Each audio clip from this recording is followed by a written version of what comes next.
नमस्कार दोस्तों, मैं रामू कुमार यादव एजुकेशन क्लास रामू में आपका स्वागत करता हूं। दोस्तों, आज मैं हिंदी का पार्ट 3 लेकर आया हूं। टेस्ट जो हो रहा है और इससे संबंधित मैं जितने भी प्रश्न बनेंगे हिंदी से, उन प्रश्नों की सीरीज में लेकर चलाऊंगा। मतलब बहुत ज़्यादा प्रश्न बना अपने यूट्यूब चैनल पर अपलोड करूँगा। तो अगर आप नए हैं तो मेरे चैनल को जरूर सब्सक्राइब करें, साथ ही साथ बेल आइकन को भी दबा दें ताकि नोटिफिकेशन आपको मिल जाए। तो देखिए दोस्त, ये 12 प्रश्न 2 पार्ट में करा चुका हूँ। ये 13वां प्रश्न से स्टार्ट करूंगा, तीसरा पार्ट। तो चलिए अब 13वें प्रश्न की बात करते हैं। 13वां प्रश्न में क्या दिया हुआ है कि 13वां प्रश्न कह रहा है कि कवि का स्त्रीलिंग क्या होता है। स्त्रीलिंग पूछ रहा है कवि का। तो कवि का स्त्रीलिंग ऑप्शन आपके सामने है।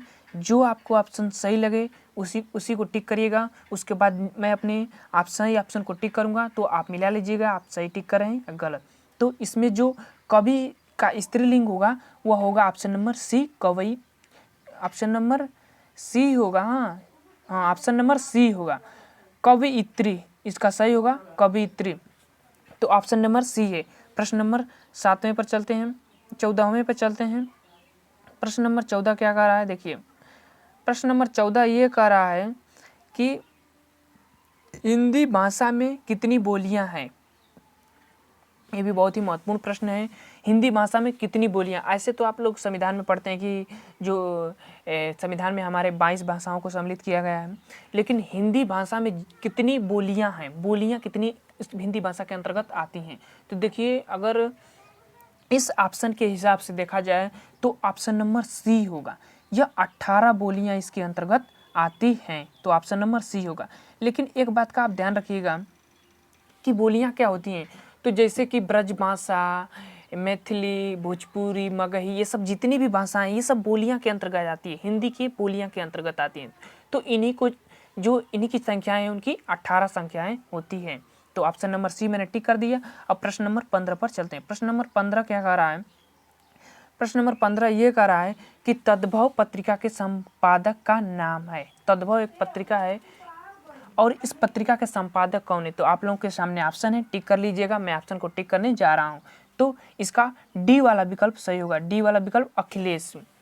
देखिए, ये तद्भव पत्रिका का प्रकाशन लखनऊ में होता है और ये अखिलेश एक व्यक्ति हैं जिन्होंने इसका संपादन करने का प्रारंभ किया था। तो तद्भव पत्रिका का संपादन अखिलेश है। ऑप्शन नंबर डी सही हो गया।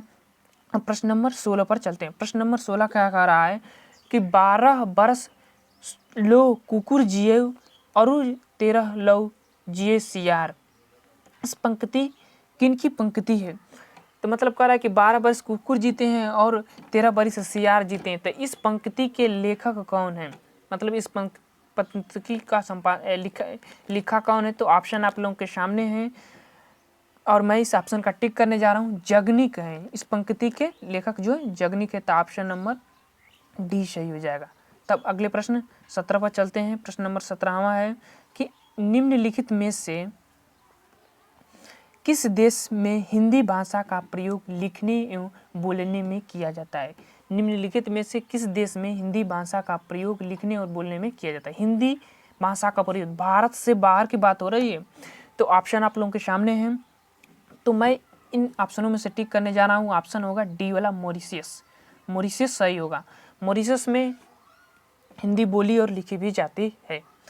और एक प्रश्न बनता है कि भोजपुरी भारत से बाहर सबसे ज़्यादा बोली जाने वाली बोलियां कौन है। तो वह है भारत की बोली है, वो भोजपुरी है, सबसे ज़्यादा बोली जाती है। और एक और प्रश्न यहाँ से बनता है कि भोजपुरी के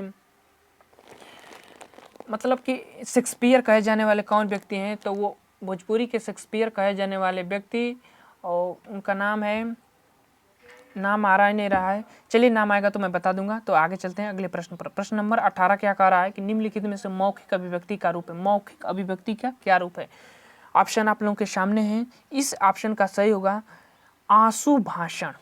ऑप्शन नंबर डी, आंसू भाषण इस प्रश्न में सही होगा। देखिए, शुद्ध वर्तनी, सुलेख, श्रुतुलेख ये ऑप्शन है, लेकिन जो आंसू भाषण है, मतलब जो आपका भाषण है, मौखिक अभिव्यक्ति का एक रूप है। तो इसमें से ऑप्शन डी सही होगा। प्रश्न नंबर 19वें पे चलते हैं। प्रश्न नंबर, और ये लास्ट प्रश्न है इस वीडियो का, सूरसागर किस भाषा की रचना है? मतलब सूरसागर किस भाषा की रचना है? ये सूरसागर की रचना, तो आप लोगों को कवि का नाम पता ही होगा कि सूरसागर की रचना सूरदास हैं और उन्होंने ब्रज भाषा में इस जो कृति है इसकी रचना की है। तो ऑप्शन नंबर सी टिक कर दीजिएगा। बस ब्रज भाषा गोकुल और मथुरा में बोली जाती है, वहाँ की फेवरेट भाषा है और सूरदास की जितनी भी रचना है वो ब्रज भाषा में रची गई हैं। तो ये ऑप्शन सी सही होगा। और मैंने भोजपुरी के शेक्सपियर मैंने बता रहा था प्रश्न, तो वो थे भिखारी दास ठाकुर हैं, उनको भोजपुरी बोली का शेक्सपियर कहा जाता है। तो चलिए अब ये हम इसी पर वीडियो समाप्त करते हैं। अगर वीडियो पसंद आए तो लाइक शेयर सब्सक्राइब आप हम चैनल को जरूर करें। तो thank you for watching this video.